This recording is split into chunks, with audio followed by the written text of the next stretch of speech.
आज आपका पांडित्य सेंटर के ज्योग्राफी के दूसरे लेक्चर में बहुत बहुत स्वागत है। चलिए, जिस तरह से आपने पहले लेक्चर को देखा उसी तरह से दूसरे लेक्चर को देखिए। धीरे धीरे आपका जो सिलेबस कंप्लीट होता चला जाएगा और आज रात में याद रखिएगा, आज शाम को 7 बजे से टेस्ट होगा। उस टेस्ट को ज्वाइन करना ना भूलें। निश्चित रूप से टेलीग्राम पे होगा और मैं इस वीडियो में भी आपको लिंक डाल दूंगा। हालांकि पिछले वीडियो में भी मैंने लिंक डाल दिया है। हर रोज आपके 2 वीडियो अपलोड किए जा रहे हैं। एक वीडियो पॉलिटी का है, दूसरा वीडियो आपके ज्योग्राफी का है। और मुझे लगता है कि अगर आपको पसंद आ रहा है तो निश्चित रूप से वीडियो को शेयर कीजिए दोस्तों में, ताकि ज्यादा से ज्यादा लोग इसमें शामिल हो सके, इस मुहिम में जुड़ सके और बीपीएससी के एग्जाम तक और सीडीपीओ के एग्जाम तक आपका सिलेबस जो है निश्चित रूप से मैं कंप्लीट कर दूंगा। ठीक है, चलिए आज हम लोग जो है ज्योग्राफी के दूसरे लेक्चर को पढ़ते हैं। कल हम लोग पढ़ रहे थे सूर्य के बारे में, और सूर्य जो है एक प्रकार का क्या है, तारा है। सूर्य जो होता है वो एक प्रकार का तारा होता है और तारे जो है उसके पास ऊष्मा का जो स्रोत होता है वो नाभिकीय संलयन अभिक्रिया होता है। ठीक है, सामान्य तौर पे अगर हम बात करें तारों का तो उनकी जीवन अवधि 4 अलग अलग कालों से 4 अलग अलग रंगों से होकर के गुजरती है, जिसमें सबसे पहला रंग जो होता है वह नीला होता है। यानी कि जब तारों की उत्पत्ति होती है, तारों का निर्माण होता है तो वो नीला दिखाई देते हैं। धीरे धीरे उनका कलर जो होता है वो सफेद हो जाता है। उसके बाद वो जो है और उम्र बीतता है, समय बीतती है तो उसके बाद वो लाल, उसके बाद वो पीला हो जाते हैं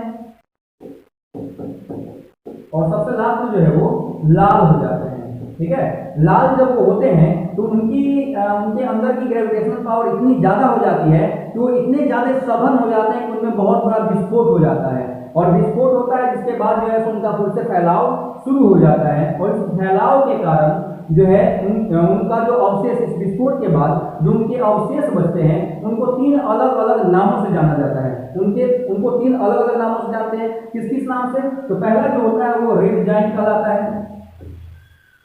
रेड जाइंट। ठीक है, रेड ड्वार्फ जिसको बोलते हैं। दूसरा जो है इसको कहते हैं हम लोग व्हाइट जाइंट।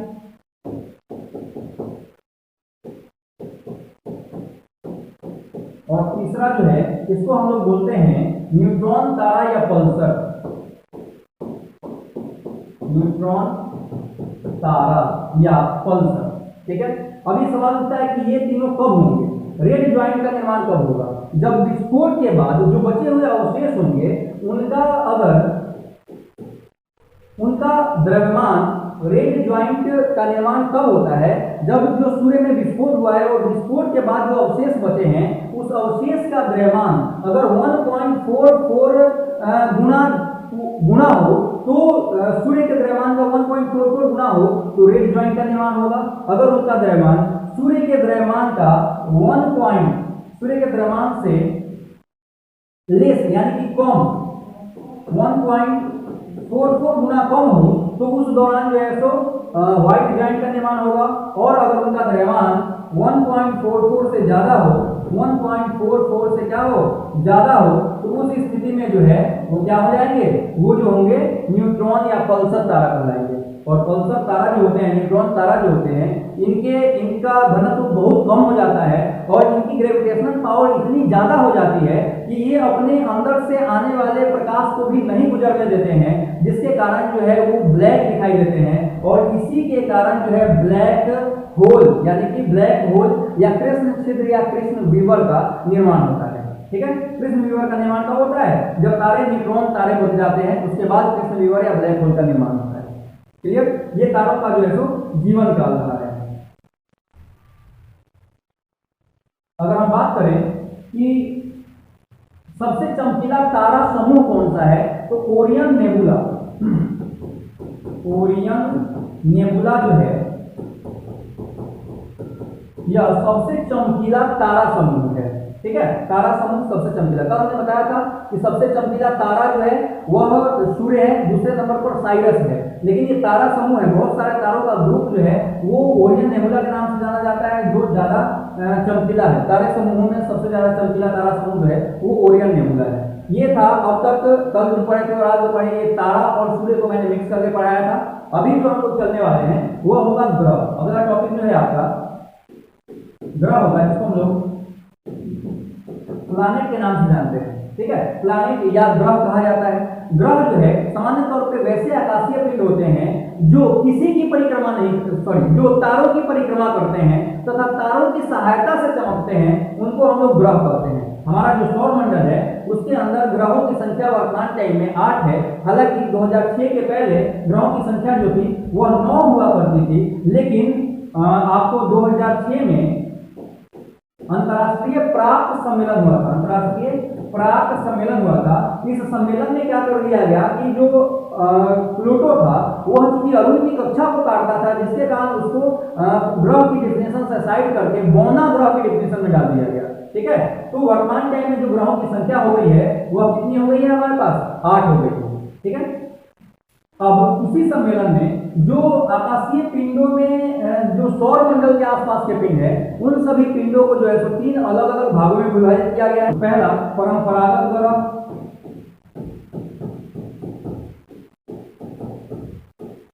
दूसरा बौना ग्रह और तीसरा जो है वह है आपको लघु सौर पिंड। 3 अलग अलग नामों में उनको डिवाइड किया गया है, 3 अलग अलग भागों में उनको बांटा गया है। ठीक है, परंपरागत ग्रह जो है इसमें आपका बुध, शुक्र, मंगल, बृहस्पति, शनि, अरुण और वरुण आ जाते हैं। जबकि बौना ग्रह जो है इसके अंतर्गत आपका जो है प्लूटो आता है, चेरॉन आता है, सेरेस आता है। 2003 यूबी 313 जो है वो बौने ग्रहों का नाम है। नाम लिख देता हूं मैं, प्लूटो, चेरॉन,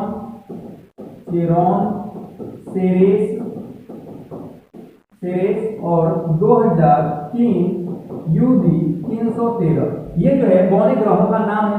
लघु ग्रह इनके अलावे जो आकाशीय पिंड सौर मंडलीय पिंड है जैसे क्षुद्र ग्रह हो गया, उल्का हो गया, उल्का पिंड हो गया और आपका जो है धूमकेतु हो गया, उसको हम लोग जानते हैं किस नाम से? उसको हम लोग लघु सौर पिंड के नाम से जानते हैं। ठीक है, चलिए अब अगर हम बात करें ग्रहों को अलग अलग तरीके से डिवाइड किया गया है। अलग अलग तरीके से कैसे? तो अगर हम बात करें ग्रहों को सूर्य से बढ़ती दूरी के अनुसार, ये हम बात करेंगे बाद में, पहले देख लेते हैं आकार के अनुसार, यानी आकृति के अनुसार घटते क्रम में ग्रहों का क्रम। ठीक है, आकृति के अनुसार घटते क्रम में ग्रहों का क्रम, तो वो हो जाएगा आपका सबसे बड़ा ग्रह सबसे पहले आएगा, वो होगा आपका बृहस्पति।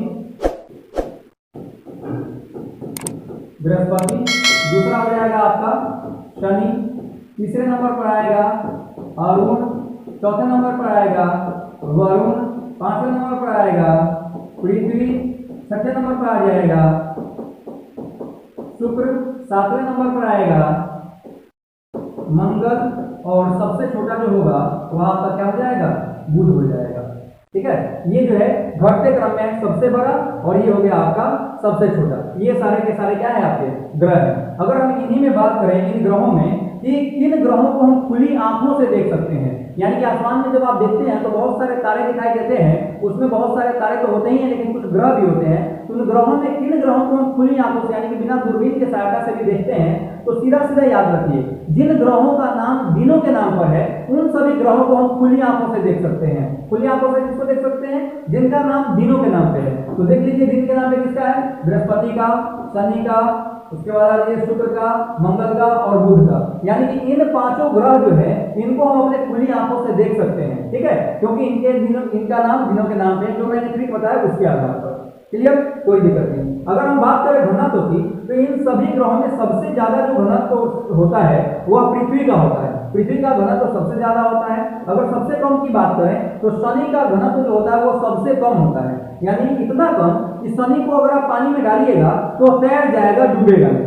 ठीक है, तो सबसे कम जो घनत्व वाला ग्रह है वो शनि हो गया, सबसे ज्यादा घनत्व वाला ग्रह पृथ्वी हो गया। अगर पृथ्वी को हटा दिया जाए तो बुध सबसे ज्यादा घनत्व वाला ग्रह हो जाता है। ठीक है, चलिए इसी में अगर हम बात करें तो आ जाते हैं, आप देख लेते हैं थोड़ा सा सूर्य से बढ़ती दूरी के अनुसार ग्रहों का क्रम। सूर्य से बढ़ती दूरी के अनुसार ग्रहों का क्रम, क्योंकि सूर्य से जैसे जैसे दूर जाएंगे तो ग्रहों का क्रम क्या है, उसका एक ट्रिक है बहुत ही शानदार। माई वेरी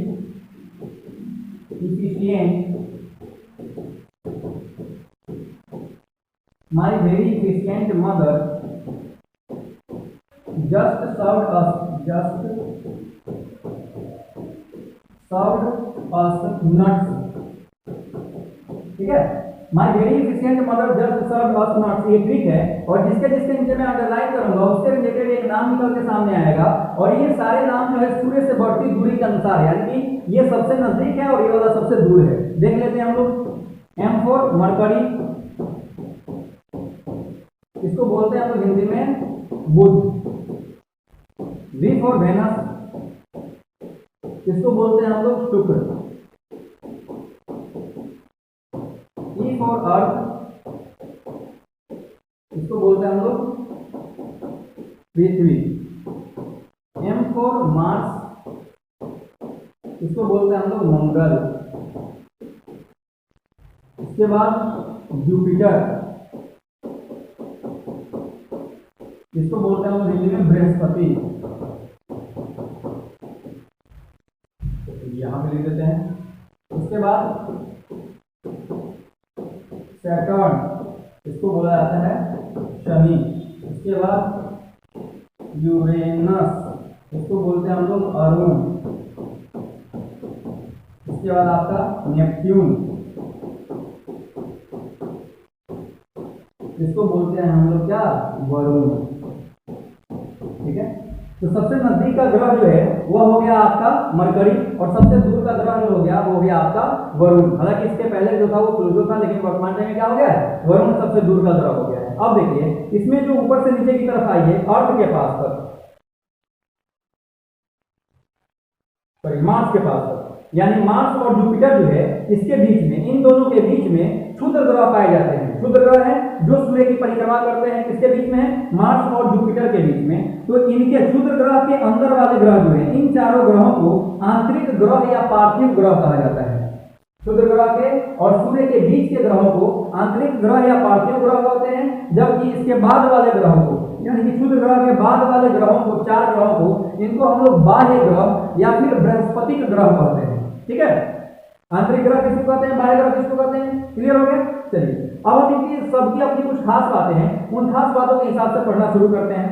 मरकरी जो है, मरकरी यानी कि बुध जो है, यह सूर्य के सबसे नजदीक है, लेकिन और इसके पास कोई उपग्रह नहीं है। यहाँ पे विद्युत चुंबकीय प्रभाव सबसे ज्यादा रहता है, और यहाँ पे टेम्परेचर जो है 180 डिग्री चला जाता है। ठीक है, शुक्र की अगर हम बात करें तो शुक्र जो है यह इसकी आकृति आकार जो है लगभग पृथ्वी के जैसी है, जिसके कारण इसको हम लोग पृथ्वी का भगिनी कहते हैं, यानी कि बहन कह लेते हैं। शुक्र जो है यह सबसे चमकीला ग्रह है। सबसे चमकीला ग्रह इसलिए है क्योंकि इसका तापमान सबसे ज्यादा है। तापमान सबसे ज्यादा होने के कारण शुक्र सबसे चमकीला ग्रह है, और सबसे चमकीला होने के कारण दिन में होने पर देर तक दिखता है, और रात होने से पहले यानी कि शाम ढलने से पहले ही दिखने लगता है। इसी के कारण, इसी खासियत के कारण वेनस को, शुक्र को हम लोग भोर का तारा या सांझ का तारा भी कहते हैं। इसकी एक और सबसे खास बात यह है कि ये सूर्य की परिक्रमा पृथ्वी के विपरीत दिशा में करता है, यानी पृथ्वी जो है वो पश्चिम से पूरब की तरफ सूर्य की परिक्रमा करती है, जबकि जो वेनस है, शुक्र है, वो पश्चिम से पूरब की तरफ सूर्य की परिक्रमा करता है। इसके ऊपर यानी कि वेनस के ऊपर जो कार्बन डाइऑक्साइड है वो 90 से 95 डिग्री सी तक कार्बन डाइऑक्साइड पाया जाता है, जिसके कारण वेनस जो है ये बहुत अधिक गर्म होता है, और यहाँ पे प्रेशर कुकर जैसी हालत उत्पन्न हो जाती है। ठीक है, यानी कि वहां पे रहना संभव नहीं है। और इसके बारे में आप जान ही रहे हैं, पृथ्वी जिस पर हम लोग वर्तमान में मौजूद है, मैं पृथ्वी का एक टोटल टॉपिक पढ़ाऊंगा, पहले इसको कवर कर देता हूँ। इसके बाद आते हैं हम लोग मार्स पे। मार्स मंगल, मंगल जो है यह इकलौता ऐसा ग्रह है जहां जीवन की संभावना है। हमको ऐसा लगता है, ऐसा फील होता है कि यहाँ पे जीवन संभव हो सकता है। क्यों? क्योंकि हमने वहां पे जल के अवशेष होने की, मौजूदगी होने की पता कर लिया है। कैसे? तो जनरली देखिएगा क्या, नदी वगैरह में आप जाइएगा तो नदी में होता क्या है कि नदियां जो है सो दोनों तरफ अपने पानी को लेकर चल जाते हैं, बीच में छाछ छूट जाता है, बीच का खाली जगह जो होता है वहां पे कुछ इस तरह की आकृति, मछली के चुड़िया जैसी आकृति आपको दिखाई देगी। ये उसी जगह पे बनता है जहाँ पे पानी हो, और मंगल ग्रह पे हमने इस तरह की आकृति देखी है, जिसके कारण हमको अनुमान है कि यहाँ पहले पानी रहा होगा और किसी कारण वह सूख गया है। फिर से अगर हम पानी की व्यवस्था कर दें तो निश्चित रूप से यहाँ पे जीवन संभव हो सकता है, और उसी के क्लास में हम कंटिन्यू लगे हुए हैं। मंगल ग्रह जो है यह हमको लाल दिखाई देता है, क्योंकि यहाँ पे आयरन ऑक्साइड बहुत अधिक मात्रा में पाया जाता है, इसलिए ये जो है हमको लाल कलर का दिखाई देता है। इसकी और सबसे खास बात यह है कि इसके दो उपग्रह है, डिमोस और फोबोस। डिमोस और फोबोस जो है ये मंगल के उपग्रह हैं। दो ही उपग्रह मंगल के पास है, पृथ्वी के पास मात्र एक उपग्रह है, जबकि वेनस यानी कि शुक्र और बुध के पास कोई उपग्रह नहीं है। तो डिमोस जो है यह मंगल का छोटा उपग्रह है, और मंगल का ही नहीं, यह सौर मंडल का भी सबसे छोटा उपग्रह है। कौन सा? तो डिमोस। जबकि फोबोस जो है मंगल का बड़ा उपग्रह है। ठीक है, डिमोस मंगल का और सौर मंडल दोनों का सबसे छोटा उपग्रह है। यहाँ पे हमको सबसे ऊंची चोटी, ये जो सौर मंडल है इसकी सबसे ऊंची चोटी, इसका नाम है निक्स ओलंपिया। निक्स ओलंपिया,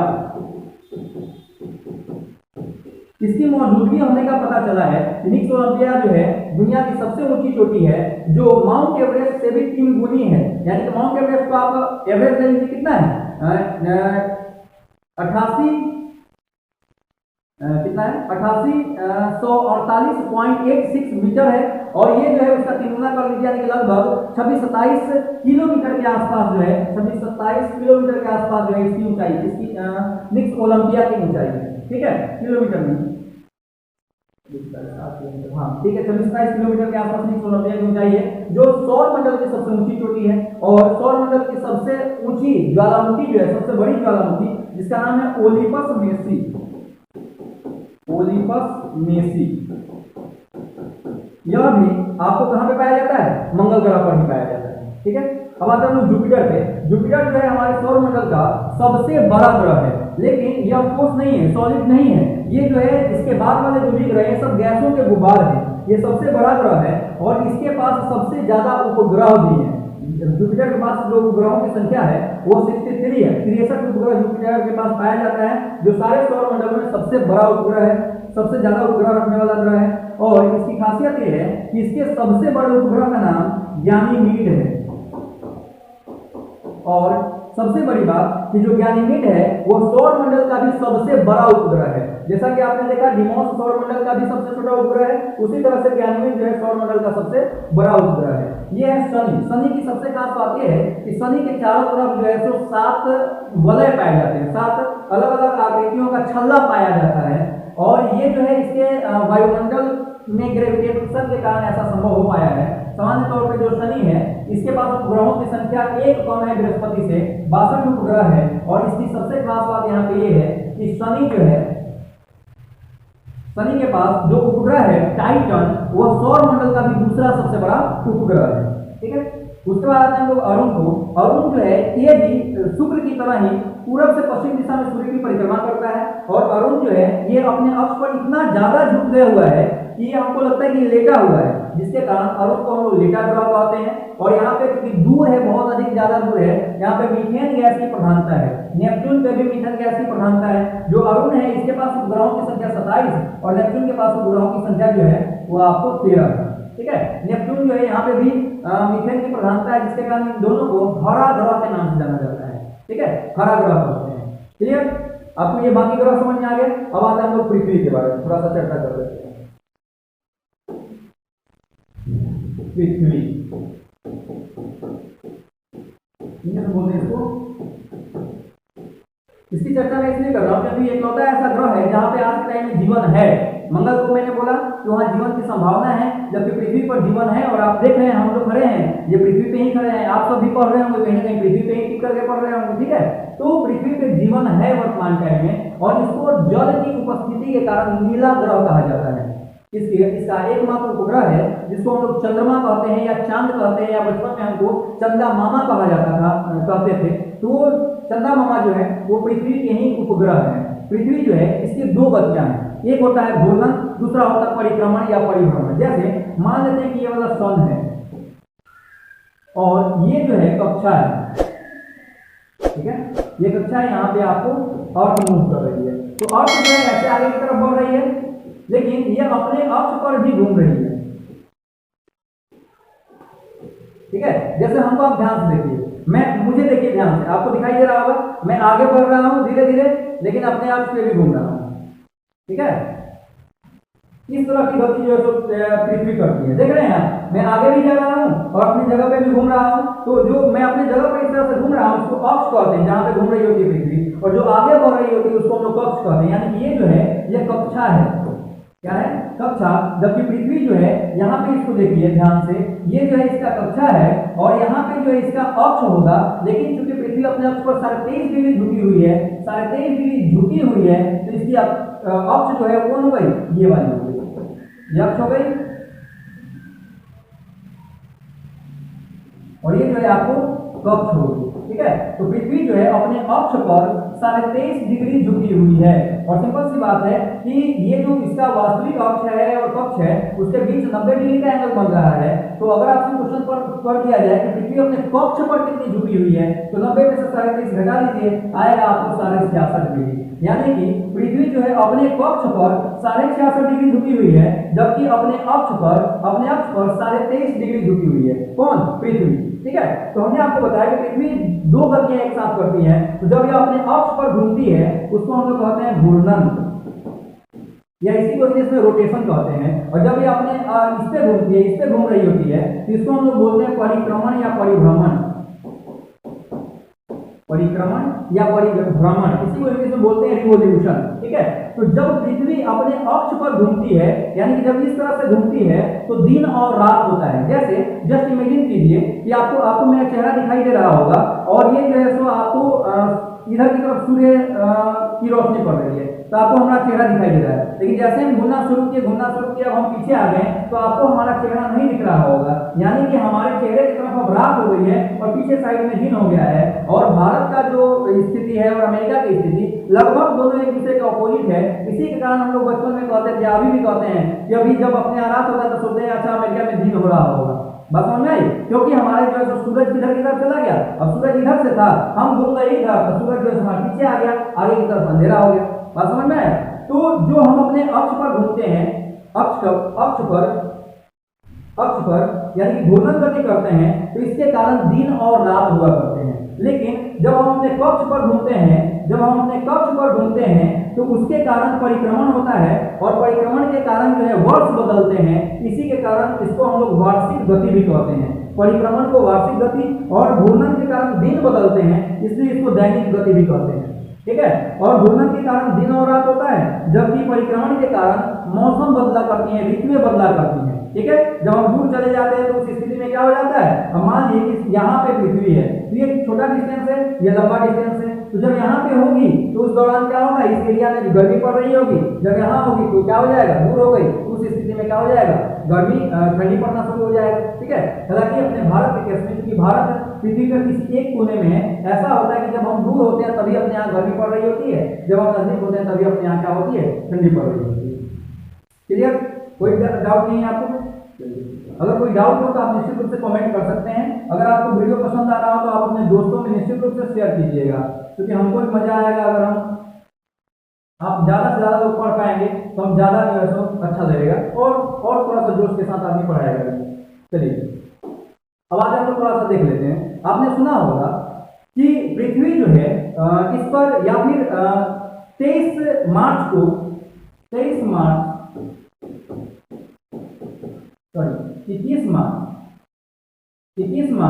और 23 सितंबर को पृथ्वी पर दिन और रात बराबर हो गया। अब एक चीज थोड़ा सा ध्यान दीजिए, पृथ्वी है, ये जो है 0 डिग्री अक्षांश, इसको भूमध्य रेखा कहते हैं, ये आपका कर्क रेखा हो गया, और यह आपका मकर रेखा हो गया। ठीक है, मकर रेखा हो गया, क्योंकि पृथ्वी अपने अक्ष पर 37 डिग्री झुकी हुई है, जिसके कारण सूरज कभी यहाँ होता है, कभी धीरे धीरे बढ़ते यहाँ आ जाता है, कभी बढ़ते जो है यहाँ आ जाता है, फिर सूरज धीरे धीरे नीचे उतरते क्या होता है, यहाँ से नीचे उतरना शुरू करता है, यहाँ आता है, फिर यहाँ से नीचे उतरना शुरू करता है, यहाँ आता है। और ऐसा एक साल में 2 बार होता है। यानी कि यहाँ से चलना शुरू किया था तो यहाँ पहुंचेगा, यहाँ से फिर चलते आएगा यहाँ, तो ये 1 वर्ष बदल जाएगा, यानी कि 1 वर्ष खत्म हो गया। ठीक है, तो उस स्थिति में क्या होगा कि जब सूर्य भूमध्य रेखा पर होता है तो उस समय दिन और रात दोनों बराबर होती है। ठीक है, अब इसको देखिए ध्यान से, मेरा हाथ आपको दिखाई दे रहा है। ठीक है, और मान लेते हैं कि सूरज को जो है सो डूबना है कहाँ पे, पीछे की तरफ। ठीक है, तो मेरा हाथ है और इधर से जो है सो सूर्य चलना शुरू किया, पृथ्वी चल रही है, जिसके कारण सूर्य हमको चलता हुआ दिखाई दिया और सूरज जाकर के इधर की तरफ डूब गया। ठीक है, लेकिन अगर सूर्य आप गर्मी के टाइम में देखते हुएगा, सूरज बिल्कुल पूरब नहीं होगा, थोड़ा सा तिरछा होता है, थोड़ा सा इधर होता है, यानी कि उत्तर पूरब के कोना में होता है। तो सोच के देखिए कि जाना तो इसको ऐसा ही है, तो डिस्टेंस ज्यादा कवर करना पड़ा ना, तो उस स्थिति में सूर्य यहाँ होता है, जब डिस्टेंस ज्यादा कवर करना पड़ता है, यानी कि सूर्य जब कर्क रेखा पर होता है तो उस स्थिति में वह ज्यादा डिस्टेंस कवर करता है, और ज्यादा डिस्टेंस कवर करता है तो अपने आप दिन बड़ी होती है और रातें छोटी होती है। लेकिन जब सूर्य मकर रेखा पर चला जाता है तो उस स्थिति में अपने आप दिन छोटी हो जाती है और रातें क्या हो जाती हैं, बड़ी हो जाती हैं। और अभी के टाइम में क्योंकि हम लोग, ऐसा होता क्यों है, हम भारत में हैं, भारत कहाँ है, कर्क रेखा। भारत जो है कर्क रेखा जो है भारत के बीचों बीच से होकर गुजरती है। तो चूंकि अब सूरज जो है धीरे धीरे कहाँ होता जा रहा है, इधर की तरफ, और इस जगह पे जब आ जाएगा सबसे अंतिम दिन यहाँ पे जब निकलेगा वो, तो वो दिन होगा आपका क्या, 22 दिसंबर। ठीक है, 22 दिसंबर, जिस दिन अपने यहाँ रात सबसे बड़ी हो जाएगी। ठीक है, फिर धीरे धीरे 22 दिसंबर के बाद ये जो है आगे की तरफ बढ़ता जाएगा और यहाँ पे आएगा, उस दिन होगा आपका 21 मार्च। फिर बढ़ते हुए यहाँ पे आ जाएगा और यहाँ पे जब आएगा तो होगा आपका क्या, 21 जून, जब दिन सबसे बड़ा होगा। ठीक है, और फिर धीरे धीरे घसकते हुए नीचे आ जाएगा, 23 मार्च होगा और इस दिन जो है दिन और रात दोनों बराबर होंगे। फिर घसकते हुए यहाँ आ जाएगा और 22 दिसंबर होगा, फिर जो है दिन सबसे छोटा हो जाएगा। कहाँ, ये मैं बता रहा हूँ आपको, क्योंकि हम लोग उत्तरी गोलार्ध में है ना, भारत कहाँ है, उत्तरी गोलार्ध में, उत्तर गोलार्ध है, तो भारत उत्तरी गोलार्ध में, उत्तरी गोलार्ध की स्थिति, यानी उत्तरी गोलार्ध में 21 मार्च और 23 सितंबर को दिन और रात दोनों बराबर होते हैं। हालांकि 21 मार्च 23 सितंबर को दिन और रात पूरे पृथ्वी पर बराबर होते हैं, केवल उत्तरी गोलार्ध में नहीं। लेकिन 21 जून को उत्तरी गोलार्ध में दिन सबसे बड़ा होता है और रात सबसे छोटी हो जाती है, जबकि 22 दिसंबर जो होता है, इस दिन उत्तरी गोलार्ध में दिन सबसे छोटा और रात सबसे बड़ी हो जाती है। ठीक है, क्लियर कॉन्सेप्ट। चलिए पृथ्वी के बारे में और क्या हम जान सकते हैं। पृथ्वी जो है यह, इसका व्यास, पृथ्वी का व्यास जो है वह सूर्य के व्यास का 110 गुना है, 110 गुना कम है, यानी सूर्य का व्यास पृथ्वी के व्यास का 110 गुना ज्यादा है। ठीक है, जबकि अगर हम बात करें पृथ्वी की साइज, आकृति की, तो यह सूर्य की आकृति का कितना है, सूर्य की आकृति का 1/13 है, यानी कि सूर्य हमारी पृथ्वी से 13 गुना बड़ी है। ठीक है, सूर्य हमारी पृथ्वी से 13 गुना बड़ी है, जबकि सूर्य का व्यास पृथ्वी के व्यास का 110 गुना ज्यादा है। क्लियर। अभी मैं समझता हूँ कि आपको जो है सो ग्रह को अच्छे से समझ में आ गया। अभी आप टोटल ग्रहों को पढ़ेंगे। अब थोड़ा सा एक मैं आपको डाटा दे देता हूँ, डेटा दे देता हूँ। डेटा क्या देना है, तो सिंपल सी बात है कि आपको ध्यान से सुनिएगा, आप लिख सकते हैं उसको सुन करके। मंगल जो है, मंगल ग्रह, वो मंगल ग्रह के पास 2 उपग्रह है, पृथ्वी के पास 1 उपग्रह है, जो बृहस्पति है उसके पास 63, शनि के पास 62, अरुण के पास 27 और वरुण के पास 13 उपग्रहों की संख्या है। ठीक है, सबसे कम समय मात्र 88 दिन में जो परिक्रमा करने वाला काम होता है यह कौन कर लेता है, तो यह बुध कर लेता है। और सबसे ज्यादा दिन 184 वर्षों में जो सूर्य की परिक्रमा करता है वह आपका वरुण करता है, जो सबसे लास्ट में। ठीक है, अब थोड़ा सा इसके उपग्रहों का नाम मैं आपको बता देता हूँ। अगर हम बात अरुण के जो उपग्रह है उसका नाम है टाइटेनिया, मिरांडा और जूलियट। पृथ्वी के जो उपग्रह है उसका नाम है चंद्रमा। मंगल के उपग्रह है डिमोस और फोबोस। बृहस्पति के उपग्रह है गैनीमीड, यूरोपा और कैलिस्टो। शनि के उपग्रह जो है वह टाइटन, केथिस, एटलस, पंडोरा और मिरांडा है। जबकि वरुण के उपग्रह जो है वह ट्राइटन है। देखिए ध्यान रखिएगा, टाइटन शनि का है और ट्राइटन वरुण का है, टिटॉन है और मेरिडा है, मेरिडा ये जो है आपके वरुण के उपग्रह है। ठीक है, चलिए हम लोग जो है इस क्लास में, अगले क्लास में फिर मिलते हैं एक नए टॉपिक के साथ, ये दोनों के तीसरे लेक्चर के साथ। आज रात में 7 बजे से टेस्ट ज्वाइन करना नहीं भूलिएगा, निश्चित रूप से ज्वाइन कीजिएगा। Thank you.